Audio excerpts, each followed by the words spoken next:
Guys, assalamualaikum warahmatullahi wabarakatuh. Balik lagi sama aku Upe. Di video kali ini aku bakalan nepatin janji aku nih. Bakalan nyeritain pengalaman aku dulu kena anxiety dan GERD. Aku bakalan ceritain dulu dari sebelum aku kena anxiety dan GERD, karena gaya hidup aku di saat itu amburadul banget, jelek banget, dan mungkin itu yang menjadi penyebab aku terkena GERD dan anxiety ini. Oke, jadi pada tahun 2014 aku kerja sebagai pramugari kereta api di Daop 1, yaitu di kota Bandung ya. Udah gitu aku selama 1,5 tahun kerja di kereta. Kehidupan aku, gaya hidupnya gimana ya, jelek banget lah pokoknya. Tidur kurang. Kadang-kadang aku jam 2 subuh itu udah ke stasiun untuk pergi ke keberangkatan dinas. Terus kalau misalkan dinas jarak jauh, aku tidur malam cuman 2 atau 3 jam. Nah, udah gitu makan juga nggak sehat kan. Terus minum kopi, makan pedes, teh. Udah gitu sering makan mie, jarang makan nasi. Terus yang paling parahnya itu dulu aku emang perokok berat gitu, perokok aktif, dan emang apa ya, bisa terbilang banyak lah aku kalau ngerokok. Nah udah gitu setelah keluar dari kereta aku kan nikah. Nah pas nikah itu aku hamil. Nah pas hamil aku tuh pola makannya juga jelek sama ya. Dan itu parah banget. Yang pas hamil anak pertama ini, aku pagi-pagi ngidamnya tuh mangga muda pakai bon cabe gitu. Nah udah gitu udah makan itu selalu makan mie. Nanti udah makan mie langsung makan cuanki tuh. Dan cuanki itu aku pakai sambalnya setengah mangkok guys, bayangin ya, setengah mangkok. Airnya itu kuahnya itu cuman 1 centong. Bayangin nggak pedesnya kayak gimana itu kan. Nah tapi di situ aku ngerasa itu tuh nggak pedes buat aku tuh gitu kan. Sampai-sampai suami aku nanya, kamu nggak kepedesan itu? Terus aku bilang nggak pedes, ini nggak pedes. Dan aku tuh makan kuahnya sampai habis tanpa tersisa gitu tiap beli. Dan itu tiap hari aku selalu beli cuanki itu tiap hari, sampai si emangnya itu dia udah apal banget lah gitu ya. Nah udah gitu selama 8 bulan aku makan kayak gitu waktu hamil. Nah udah lahiran aku tetap makan kayak gitu. Terus ketambah aku tuh setelah lahiran diem di rumah mertua. Nah kan aku orangnya tuh nggak enakan gitu loh ya, kalau misalkan mau makan atau mau apa gitu di rumah mertua tuh aku masih agak canggung gitu. Makanya aku tuh jarang makan waktu pertama-tama diem di rumah mertua itu. Aku makan kalau misalkan nanti suami aku udah pulang kerja sore. Nah pagi-pagi paling aku cuman minum susu menyusui sama makan roti, nggak makan lagi. Nah udah gitu singkat cerita, setelah anak aku 7 bulan aku tuh lagi main di rumah kakak sepupu. Di situ kakak sepupu aku nawarin mie, dan kebetulan itu aku dari pagi belum makan nasi guys. Nah itu siang-siang ya. Terus kita makan nasi, kita makan mie yuk, ayo kata aku gitu kan. Terus kita bikin mie, makan mie. Di situ aku udah ngerasa perut aku tuh kayak nggak enak gitu loh, kayak mual kayak. Udah gitu aku makan mie dan aku udah bilang sama kakak sepupu aku tuh, aku nggak mau pakai pedas, terus nggak mau pakai apa-apa, aku cuma mau pakai nasi aja dikit kata aku gitu, karena aku dari pagi belum makan nasi, aku bilang kayak gitu. Udah makan abis mie-nya, langsung perut aku kerasa begah banget, sebegah-begahnya itu perut tuh kayak penuh banget, padahal aku cuma makan mie sama nasi kurang lebih 2 sendok makan gitu ya. Terus aku langsung pulang ke rumah, aku makan promah, sampai aku makan promah 3 biji waktu itu. Tapi perut itu nggak ngereda-reda gitu, masih tetap begah gitu loh. Nah dari situ aku kan bingung, kenapa ini kok kayak gini, padahal aku kan nggak makan apa-apa gitu kan, cuma makan itu doang. Tahu udah gitu, malamnya aku muntah, tapi muntahnya itu air warnanya kuning gitu, kuning, kayaknya itu cairan asam lambung deh.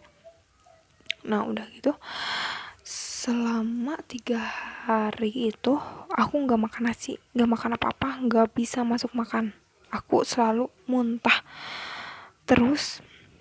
Udah lemes banget dong, nggak ada tenaga. Udah gitu sama suami aku langsung dibawa ke UGD, dan di situ aku dirawat. Nah pas aku dibawa ke UGD, aku tuh mulai dateng anxiety-nya itu loh, karena aku waktu itu aku kan di UGD. Nah di UGD itu kan ada bangsal-bangsal. Aku dapat bangsal yang paling ujung deket tembok. Jadi kalau si gordennya itu ditutup, otomatis apa namanya, aku kayak kekurung gitu loh, kayak paling pojok gitu, nggak ada siapa-siapa lagi gitu, tutup banget. Nah di situ tiba-tiba aku keringet dingin, jantung berdebar. Udah gitu ketakutan, takut mati. Kayak kalian kebayang gak sih, kayak kalian tuh lagi sakit, terus takut, terus ngerasa malaikat pencabut nyawa tuh udah ada di pinggir kalian gitu. Nah itu yang aku rasain, sampai aku nangis, tiba-tiba nangis. Terus almarhumah mama aku datang. Aku berusaha mengelak, jadi aku berusaha untuk nggak ngerasain apa yang aku rasa gitu. Nah udah gitu aku minta pengen kentang, aku bilang gitu kan, aku pengen kentang. Oke, jadi di situ aku ditinggal lagi sama mama aku. Mama aku beli kentang ke depan, kentang rebus ya, di tukang bakso tahu gitu guys, kan suka ada kentangnya. Nah udah gitu aku tuh di situ ngerasa takut lagi guys, terus aja gelisah, sama sekali nggak bisa tenang gitu. Aku terus aja berdoa, ya Allah, aku pengen sehat, aku pengen panjang umur, aku pengen ngurus anak, aku pengen ngurus suami, pengen ngurus keluarga, dan yang penting aku tuh pengen ngelihat anak aku besar gitu kan. Itu aku selalu berdoa seperti itu sama Allah. Gak lama suster datang untuk ngambil sampel darah aku untuk diperiksa. Setelah itu aku langsung diinfus, karena di situ keadaan aku udah pucet banget, makan nggak masuk sama sekali. Itu aku tadi minta kentang itu karena aku udah disuntik obat lambung sama dokter sebelumnya. Karena aku kan pertama datang ke UGD langsung bilang kan aku nggak masuk makan selama 3 hari dan aku mual muntah kayak gitu. Langsung dikasih obat lambung, disuntik intravena. Aku langsung lapar. Nah lapar lumayan gak terlalu begah, cuman masih ada agak mual sedikit, tapi tetap dokter menganjurkan untuk aku dirawat. Setelah itu aku masuk ruang rawat. Nah selama aku dirawat itu aku gelisah, sama sekali gak bisa tidur malam. Setiap aku tidur malam baru juga sekitar 10 menit tidur udah langsung kebangun lagi. Itu karena kebangun aku itu mimpi buruk guys. Nah karena mimpi buruknya apa aja yang berhubungan dengan orang meninggal lah, atau orang yang celaka lah atau hantu lah ya, pokoknya yang nggak ngenakin banget gitu. Aku kebangun selalu kaget dalam keadaan keringet dingin, terus pokoknya punggung badan tuh basah sama keringet, kayak udah lari gitu loh. Nah kayak gitu. Terus di situ aku setiap bangun tuh jantung aku berdebar, aku takut mati. Di situ aku mikirnya takut mati, takut mati, takut mati. Terus aku bangun suami aku kan, suami aku bilang sama susternya, terus susternya kayaknya ngonsulin gitu ke dokter.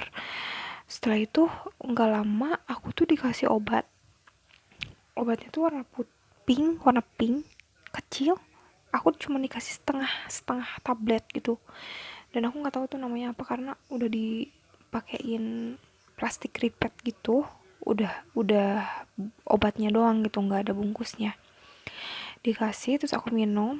Nggak lama aku ngantuk, tapi tetap aja guys, cuman 1 jam aku tidur, aku bangun lagi dan aku gelisah lagi, aku nangis lagi, terus seperti itu. Udah gitu aku besoknya ada dokter visit, aku bilang semuanya ke dokter. Terus udah gitu malamnya aku dikasih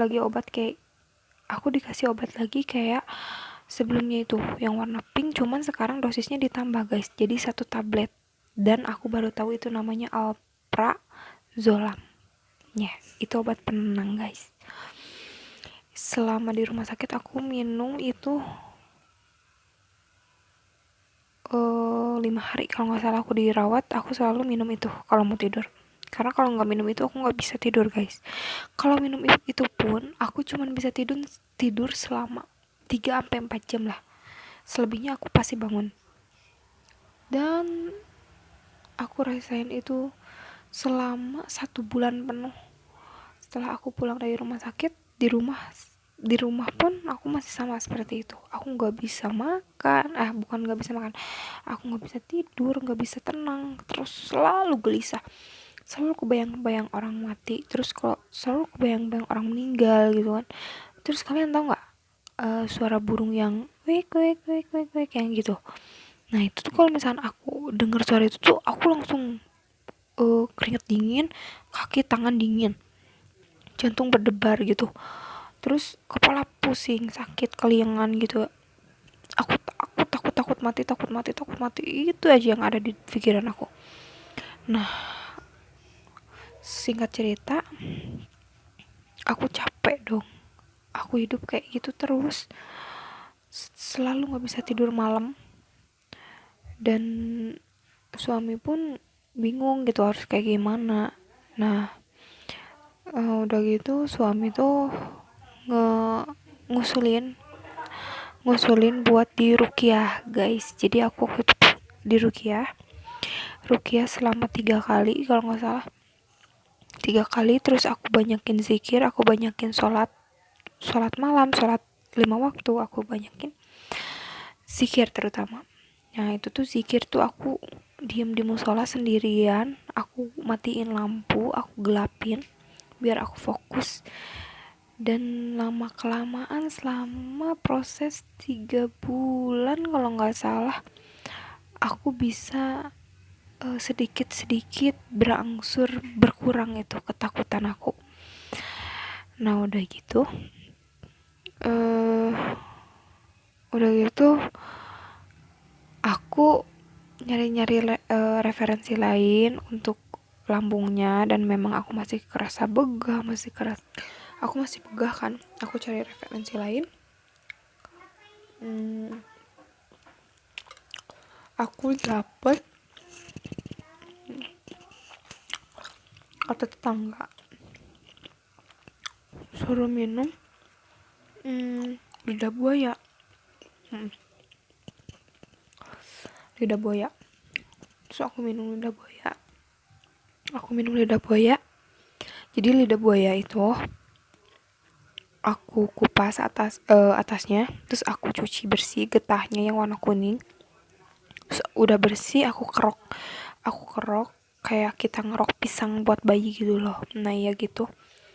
Terus udah gitu aku kasih garam sejuput, kocok-kocok, aku langsung minum, terus minum air hangat. Itu aku konsumsi selama kurang lebih 5 bulanan. Alhamdulillah, atas izin Allah, aku berangsur membaik, begahnya udah hilang, udah bisa makan pedas sedikit. Itu selama kurang lebih setahun aku stop makan pedas, stop makan mie, merica itu aku nggak makan, sama sekali nggak makan. Sos tomat pun aku nggak makan.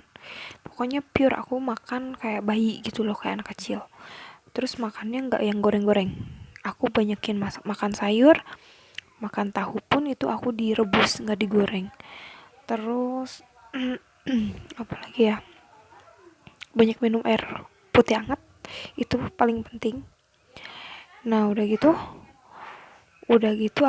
aku dapat lagi info di Google, karena katanya suruh minum KNC jelly gamat. Aku coba beli. Nah katanya itu kalau misalkan untuk lambung tuh langsung kerasa khasiatnya.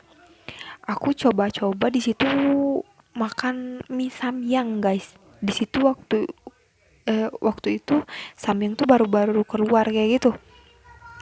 Waktu keluar masih baru keluar. Nah aku nyobain beli mie samyang.